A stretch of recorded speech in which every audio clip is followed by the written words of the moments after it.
안녕하세요. 삐딱 토커들이 다시 돌아왔습니다. 4.15 총선이 내일 모레입니다. 저희가 녹화는 하지만 방송될 때면 선거 전날쯤 될 것 같습니다. 이와 관련해서 오늘 삐딱 토커 3관왕 두 분과 말씀을 나누도록 하겠습니다. 학술 3관왕 조동욱 교수님 나오셨습니다. 안녕하세요. 네, 안녕하십니까. 네. 그 다음에 고시 3관왕 최용현 변호사님 나오셨습니다. 반갑습니다. 네, 반갑습니다. 서울부터 전국 거부터 한번 살펴보도록 하겠습니다. 4월 8일자 거죠. 이제 여론조사 결과 발표하기 전 거. 네. 그게 보니까 민주당이 44%, 그다음 통합당이 23%. 그렇죠. 그다음 더 재밌는 게 정의당 지지율이 올라가고 있어요. 그렇죠. 올라간다는 건 민주당이 안정권에 있다는 거예요. 그래야 정의당이 올라가는 거거든요. 수치적으로 수치가 이제 150석이라는 건 사실 엄청난 숫자거든요. 지역구에서 150석 과반 이상 한다는 건 엄청난 수치인데 이는 20대 총선을 좀 비교해 보면 되겠어요. 네. 새누리당이 그때 집권 여당이었잖아요. 105석. 105석. 그래서 비례 17석 합쳐서 122석. 민주당이 지역 110석, 비례 13석 합쳐서 123석으로 일당이 됐어요.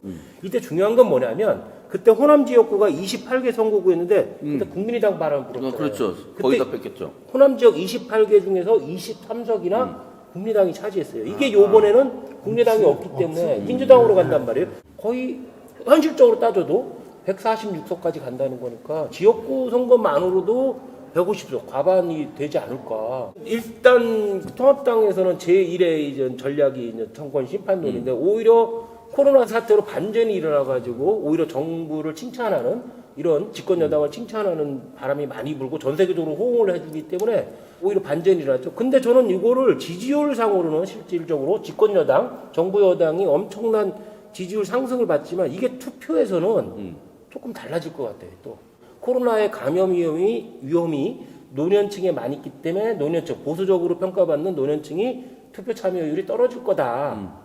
그렇게 예상을 하는 전문가들이 많은데 저는 절대 그렇게 생각 안 해요. 정부가 집회 자제하라, 예배 자제하라고 해도 적극적으로 하잖아요. 네. 이분들 반드시 투표합니다. 지금 유기식이 월등하게 높아져가지고 보수는 투표에 더 적극적으로 나설 거고 오히려 진보나 그다음에 집권 여당 정부에 호의적이었던 부동층들 이분들은 투표를 안 할 확률이 급격히 높아질 거예요. 저는 그런 게 별로 발생 안 하겠다라고 보는 게 뭐냐면 지역구에서는 어차피 1등만 되는 거잖아요. 그죠? 비례대표는 또 따르니까 지역구에서 1등이면 그쪽에서 한번 결집해도 못 이겨요. 근데 1등 안 돼요. 이게 이젠 15%에서 25% 정도에 있는 부동층들이 문제거든요. 이분들이 대부분은 집권 여당에 대해 호의적이에요. 코로나 사태로 인해서. 그 지지를 해주는데 이 사람들이 과연 적극적으로 투표를 할 거냐는 거지. 언론상으로 나온 걸 봤는데 엄청나게 힘들대요. 투표하기가. 부담이 된대요. 불편하고. 그렇기 때문에 투표에 그동안 적극적이지 않은 부동층들은 투표를 포기한다. 그러면은 코로나 사태로 인해서 투표 지지율에서는 유리하지만 투표율 실제 투표율에서는 집권 여당 민주당이 조금 불리한 사태가 발생할 수 있다. 특히 서울 같은 데는 박빙인 지역이 상당히 있거든요. 아무튼 1등이 되는 거기 때문에 서울의 접전 지역 이런 데 좀 빼놓고는 민주당이 압승할 것 같아요. 다음 비례대표도 둘이 좀 많이 나눠가질 것 같고. 그러니까 이제 어쨌든 이제 지지하는 사람이 얼마나 많이 투표장에 가느냐, 누가 많이 그 투표장에 오게끔 하느냐. 더불어시민당하고 미래한국당이 거의 동수로 가져가지 않을까 싶어요. 열린민주당이죠, 그죠? 거기는 우리랑 다르다고 해야 조국 프레임에서 벗어나기 때문에 사실 계속 그거 아니다 이렇게 하고 있지 않습니까? 근데 저는 추천할 것 같아요. 이쪽에 예를 들면 말은 그렇게 해서 떨어뜨리는 것 같지만 내막적으로는 조국 지지자들이 이제 이쪽을 그렇게 뭉치게 하고 조국 프레임을 안 강성파들. 만들고 윤석열 퇴진, 조국 수호 그 표는 그대로 접수를 한다고. 나온 정의당이 이제 비례 투표에서 이제 상당히 반전을 이뤘잖아요. 이게 이제 민주당이 대체적으로 여유 있는 분위기잖아요. 아까 그래서 그런 교수님 거예요. 말씀하신 대로 여유 있는 분위기 때문에 지지율이 더 올라갈 수 있고 또 비례정당과 관련해서 위성정당, 괴뢰정당이라고 할 정도로 여론이 안 좋잖아요, 사실은. 이것이 정치 정의적 차원에서 정의당을 지원하는 비례정당에서는 그런 수치가 계속 올라가기 때문에 20% 정도는 달성하지 않을까. 그 20%까지는 갈 것 같아요. 과반을 기준으로 할 때 어떻게 될 것 같습니까? 비례까지 또 포함한다고 보고 160석까지도 민주당이 그렇지. 가능하지 않을까. 상당구, 서원구, 흥덕구, 전체적으로. 청원구 아주 재밌습니다. KBS 청주에서 여론조사한 결과가 있었잖아요. 거의 모든 4개 지역구에서 다 오차범위 밖에서 민주당이 이긴다라고 나왔고 또 KBS 청주에서 네. 2번이나 여론조사를 했는데 오히려 격차가 더 벌어지는 결과가 나왔었잖아요. 그렇기 때문에 이 분위기가 계속 간다고 그러면 민주당이 4개 지역구 다 석권한다. 이런 결과가 나오겠죠. 그러니까 지금 사실은 제일 아슬아슬하게 나왔던 게 KBS의 상당구에서 정정순하고 윤곽근이었어요. 그 표 차이가 별로 안 나. 오차범위 내에서 오차범위 좀 내에서 그죠? 그랬거든요. 그때 정의당의 김종대 의원이 14.2%였어요. 그거에는 보니까 김종대 의원이 8.3%로 떨어졌어요. 결과적으로 둘이 접전 벌인다 그러니까 정의당을 김종대를 지지했던 표가 정정순한테 다 간 거야. 그러니까 윤곽근이가 올라오면 올라올수록 김종대는 표가 계속 그쪽으로 그냥 그렇죠. 뺏긴다. 뺏기는 거. 네, 이당육과 이 거대 사표 방지. 네. 그 특정 종교와 관련된 언론 매체에서 어떤 여론기관 조사기관의 의뢰한 수치를 보면 오히려 박빙으로 변한 지역도 있잖아요. 좀 종교하니까 신천지인 줄 알아요. 밝혀야 돼.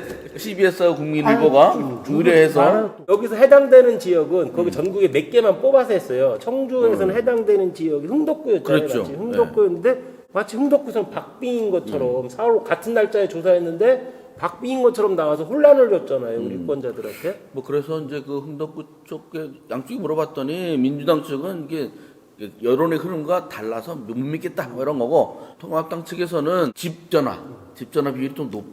그러니까 유선 비율이 KBS보다 30%. 2배 정도 되니 요거는 집에서 전화 받는 사람들의 그 표심이 반영돼서 좀 그게 더 정확하다. 저도 최근 그래서 저도 KBS 거를 좀 믿는 게 자 3월 21일, 22일에는 도종환이 44.7%, 그다음 정우택이 29.0이에요.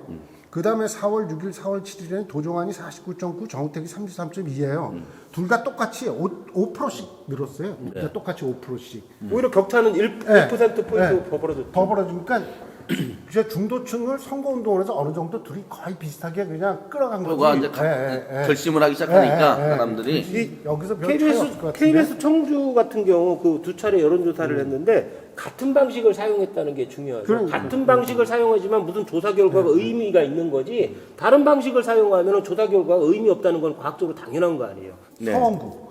여기도 사실은 그렇게 안심할 것만은 아니에요. 4월 6일, 4월 7일 KBS에서 이장섭이 40.3%, 네. 최은호가 33.7%인데, 근데 되게 재밌는 게 흥덕구에서 민주당 지지자의 30%가 네. 마음 바꿀 수도 있대요. 아무튼 여기서 지금 46.3 대 33.7쪽으로 압도적 차이는 안 날 것 같고, 그러면 이제 또 재미있는 선거구가 청원구지요. 변재일 의원이 뭐 거의 압도적으로 KBS 여론조사 앞섰는데 그 왜 이해찬 당대표가 광주 가가지고 방사강 가속기 광주에 주겠다고 했다가 뭐 그날 오후에 이제 아니라고 정정도 했는데 이런 것들 영향이 있을까요? 그래도 15 거의 15% 처음 조사, 두 번째 KBS 여론조사 결과에 의하면 15%에다 그다음 19% 오히려 쭉 벌어졌죠. 4.2%로 또 올라갔잖아요 격차가. 이게 뒤집힐 만한 사안은 아니고 10% 이상 넘으면 거의 뒤집어질 가능성이 없다고 보여져요. 지금도 이제 여론은 계속 이제 변하고 있으니까 출구조사가 굉장히 중요할 것 같은데 정치인들이나 지사시장이 우리 셋을 아주 싫어하더라고. 아니에요. 우리 좋아하는 사람 좋아하는 없어요? 사람 없어. 네. 우리 시청자 말고 좋아하는 하다 사람 마누라도 없어요? 날 싫어해? 본인은 얘기하세요. 여기는 4대4, 저는 네. 5대 저는 3이라 5대3 정도 5대3 봅니다. 다 5대3. 짝가네. 네. 뭐 갑자기 6대2, 5대3, 4대4. 네. 그도 뭐 7대1이나 뭐 8대 빵 나오려면은 어떻게 5대3 또 있을 5대3입니까? 기회주의자들이 이거는 5대3 아, 우리 저기 무구리 한 명 더 생겼습니다. 축구를 해도 2대1 뭐 이렇게 얘기하는 사람들. 뭐 4대빵 우리는 그렇게 얘기하는데 여기 2대1. 에이. 자, 하여튼 우리 저 시청자 여러분은 우리 삐딱 토커들이 얘기한 게 다 틀리도록 무조건 투표장 가셔서 본인의 원하시는 의사를- 분, 본인의 의사를 적극 원하는 표시해야 정당 꼭 찍으셔가지고. 자, 알겠습니다. 4월 15일은 총선 선거하는 날입니다. 투표장에 반드시 가주시기를 당부드리겠습니다. 고맙습니다.